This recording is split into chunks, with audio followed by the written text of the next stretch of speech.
హోలీ సమయంలో మనం వాడే రంగుల విషయంలో చాలా జాగ్రత్తగా ఉండాలి. లేదంటే ఆరోగ్యానికే ప్రమాదం. అయితే హోలీ రంగులలో కల్తీని గుర్తించడానికి కొన్ని మార్గాలున్నాయి. హోలీ అనగానే రంగుల పండగ. ఆత్మీయులంతా ఒకరిపై ఒకరు రంగులు చల్లుకుంటూ ఆనందంగా హోలీ పండుగను జరుపుకుంటారు. ప్రతి సంవత్సరం హోలీ రోజు రంగులు నిజమైనవా లేదా నకిలీవా అని తెలుసుకోవటానికి ఏదైనా మార్గం ఉందా అనే ప్రశ్న ప్రతి ఒక్కరి మనసులో ఉంటుంది. డార్క్ కలర్స్లో గాజు పొడి, చక్కటి ఇసుక, పాదరసము, సల్ఫైడ్ మొదలటువంటి వాటిని కలుపుతారు. దీనివల్ల ఆ రంగులు ప్రకాశవంతంగా కనిపిస్తాయి. వాటిని చర్మానికి పూస్తే హాని కలుగుతుంది. కావున హోలీ రోజున ఎక్కువ ప్రకాశవంతమైన రంగులను కొనకండి. రంగులు కొనే ముందు దాన్ని మీ చేతుల్లో పట్టుకొని ఒకసారి తనిఖీ చేయండి.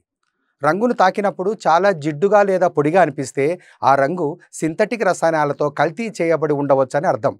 అయితే సహజ రంగులలో కల్తీ ఉండదు. కావున అవి జిడ్డుగా పొడిగా అనిపించవు.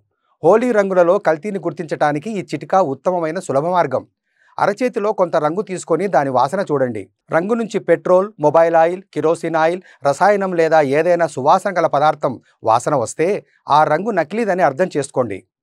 సహజ రంగుల వాసన ఎప్పుడూ బలంగా, ఘాటుగా ఉండదు.